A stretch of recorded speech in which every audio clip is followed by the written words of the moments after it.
सदर के खिलाफ नारेबाजी के साथ साथ लातों मुक्कों घूंसों का जवाब दिया जा रहा है और सोशल मीडिया पर भी खूब मरम्मत की जा रही है। डॉक्टर जयशंकर भारत के जो मिनिस्टर फॉर एक्सटर्नल अफेयर्स हैं, वो इतनी एग्रेसिव लैंग्वेज क्यों यूज कर रहे हैं? China is also a neighboring country and in many ways will, as part of competitive politics, influence these countries.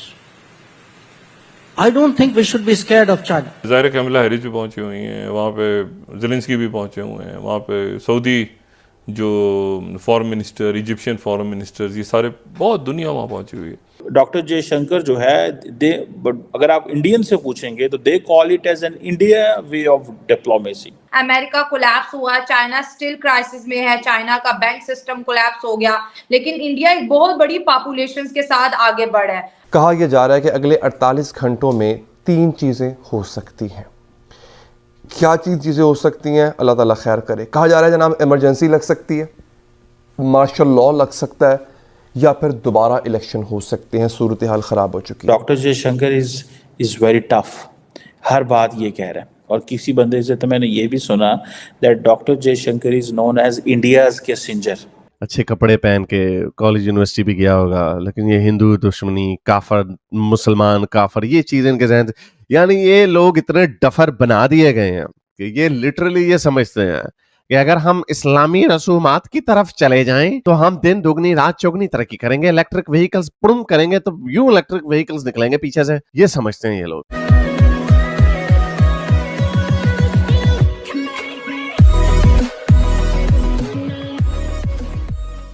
नमस्कार दोस्तों, अभी एक जयशंकर साहब का एक अलग ही स्वैग चल रहा है।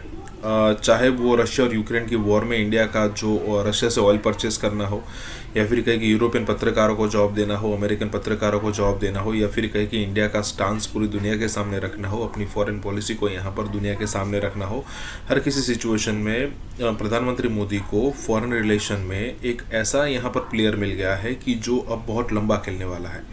कहने का मतलब ये है कि चाहे वो, और देखिए पहले क्या हुआ करता था कि हम जब चाइना के प्रधानमंत्री से, या फिर चाइना के विदेश मंत्री से, यूके के विदेश मंत्री से, अमेरिकन विदेश मंत्री से जब हमारे विदेश मंत्री मिलते थे, तब थोड़ा इस टाइप का होता था कि भाई नहीं, ये थोड़े ज़्यादा बड़ी इकोनॉमी वाले कंट्री है। लेकिन अगर आप जयशंकर साहब की जो बॉडी लैंग्वेज देखो ना, तो आपको ऐसा लगता है कि भाई पावर तो जैसे उनके पास है, चाहे यूके के फॉरेन मिनिस्टर हो, यूएस के हो, इवन के चाइना के हो। और चाइना के तो जो विदेश मंत्री है वो उस हिसाब से यहाँ पर जयशंकर साहब से मतलब उनके साथ कम्युनिकेट करते हैं कि जैसे यही है जो इंडिया और चाइना के बीच में रिलेशन सुधार सकते हैं। तो यहाँ पर यही बात हो रही है। इसी के साथ ये वीडियो शुरू करते हैं। और हाँ दोस्तों, एक और रिक्वेस्ट है आपसे कि कृपया करके हमें सुपर थैंक्स के माध्यम से मदद करना ना भूलें। वेस्टर्न मीडिया में एक क्वेश्चन बड़ा तेज़ी से डिस्कस हो रहा है कि डॉक्टर जयशंकर भारत के जो मिनिस्टर फॉर एक्सटर्नल अफेयर्स हैं, वो इतनी एग्रेसिव लैंग्वेज क्यों यूज़ कर रहे हैं। बहुत सारे फैक्टर्स हैं। एक फैक्टर प्राइमरीली यही है कि जो बीजेपी की जो डोमेस्टिक बेस है, या even if you are not a member of the BJP और if you don't support BJP, but that's some sort of way new way of Indian nationalism, जिसमें जाहिर बात है इंडिया को फ़ायदा होता है। कहा जा रहा है कि जैसे चाइनीज़ जो हैं, उन्होंने वॉल्फ वॉरियर डिप्लोमेसी शुरू की है। टैक्टिक्स है वॉल्फ वॉरियर, एक टर्म होती है शू लेदर डिप्लोमेसी, बड़ी ट्रेडिशनल डिप्लोमेसी। डॉक्टर जयशंकर है, he is not into this shoe leather diplomacy. क्या he is going for a wolf warrior diplomacy, जो कि बड़ी टफ लैंग्वेज है। फॉर एग्जांपल, मैं कल मेरे एक दोस्त के साथ बैठा हुआ था, तो he has been dealing, he works a lot on China.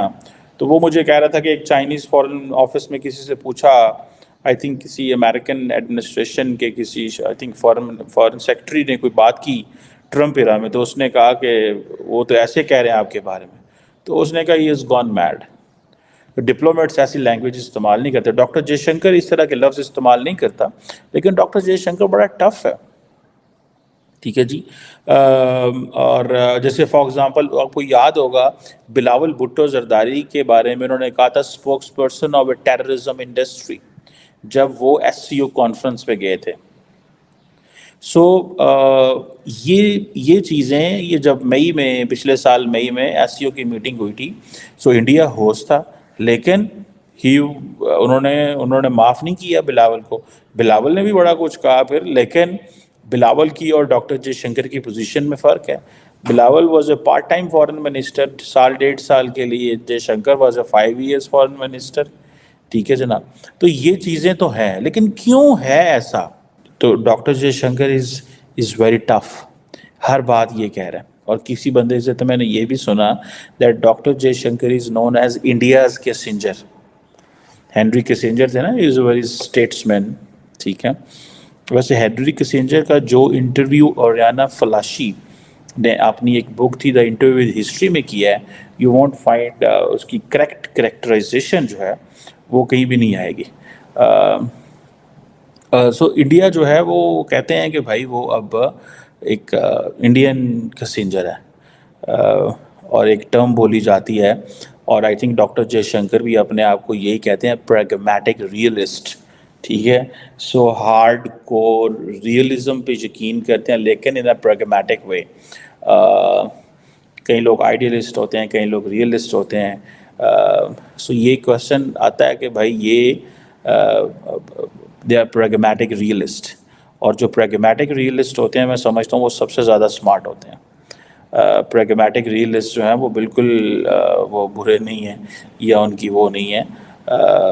सो बहरहाल ये एक चीज़ है, नैम का मेंबर होना, नॉन अलाइंड मूवमेंट का मेंबर होना, ठीक है, एंड देन आप कहना जी कि हम प्रैग्मेटिक रियलिस्ट हैं, हम जो है वो अब जो पोजीशन ले रहे हैं, we are not getting into, हम कोई आईआर की पोजीशन नहीं ले रहे, हम कोई ऐसी पोजीशन नहीं ले रहे जिसमें आइडियोलॉजिकल कोई लाइन नहीं हम अडॉप्ट करें, and we will not do it. We have not been doing it in the past and we will not do it now. हम एक pragmatic, so no ideological standing, nothing like that. All what we want is कि हम ये, सो ऐसे देखिए, आपने quad में भी डॉक्टर जयशंकर का वो देखें, I2U2 में देखें, ठीक है। सो कई लोग कहते हैं India is an emerging super power. I don't believe this is a long way. when you say that 800 million people in India, they need a government support for wheat, so that you don't make superpower, and then you have to have you have a reliance on everything in terms of the military hardware, in terms of अभी तो आप अपनी financially आप दुनिया पे है stable depend करते हैं। कि अगले 48 घंटों में 3 चीज़ें हो सकती हैं। क्या चीज़ें हो सकती हैं, अल्लाह ताला खैर करे। कहा जा रहा है जनाब इमरजेंसी लग सकती है, मार्शल लॉ लग सकता है, या फिर दोबारा इलेक्शन हो सकते हैं, सूरत हाल ख़राब हो चुकी है। उसके लिए जो दलील दी जा रही है वो ये दी जा रही है सबसे पहले कि सुप्रीम कोर्ट ऑफ पाकिस्तान खुल गई है, तमाम जजेस के चैम्बर्स खोल दिए गए, आला अदलिया के जजेस की आमद का सिलसिला शुरू हो गया है। मुल्क भर के तमाम एयरपोर्ट्स, अहम मकामात का कंट्रोल सिक्योरिटी फोर्सेस ने संभाल लिया है। SSU, police, rangers high alert हैं। तमाम अहम इंटरनेशनल और नेशनल प्रेस क्लब्स और दीगर जगहों पर कानून नाफिज करने वाले इदारों की बहुत भारी नफरी तैनात है। वाटर कैनन गाड़ियाँ भी मौजूद हैं। अल्लाह खैर करे, अल्लाह रहम फरमाए, आमीन। ये सूरत हाल इस वक्त जो है वो बताई जा रही है। इनमें से एक चीज़ तो हुई है, एक चीज़ हुई है, वो ये हुई है, वो जो निशानियाँ होती हैं ना, जो इमरजेंसी की तरफ या किसी भी गैर मामूली हालात की तरफ जा रही होती है, उनमें से एक निशानी है जो पूरी हो चुकी हुई है। वो ये है कि ट्विटर को बंद कर दिया गया। ये वो निशानी है जो आज से पहले कभी अमल में नहीं आई, और आप शायद ये सोच रहे हो कि ये कोई इतनी बड़ी बात नहीं है, ट्विटर ही तो है। नाजरीन याद रखिएगा, ये बात मैं हर दफ़ा कहता हूँ, आपका मेन स्ट्रीम मीडिया कंट्रोल्ड है। जब कभी इससे पहले मार्शल लॉ लगा या ऐसी कोई बात हुई तो होता ये था कि PTV पे कब्जा कर लिया जाता था। अब ऐसा हो नहीं सकता क्योंकि चैनल्स बहुत ज़्यादा हैं, लेकिन मैं आपको ये बता दूं वो चैनल्स कंट्रोल्ड हैं।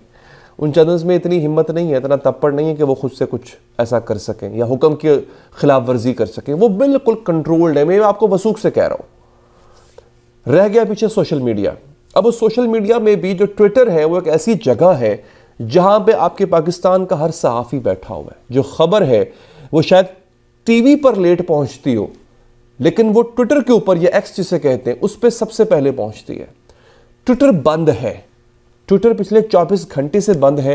और न जाने कितनी और देर बंद रहेगा। जितने भी सहाफ़ी हैं वो ख़बर को नहीं पहुंचा पा रहे। अलबत्ता दूसरा ज़रिया है यूट्यूब, लेकिन इसकी भी कसम नहीं खा सकते कि ये कब तक ऑन रहता है।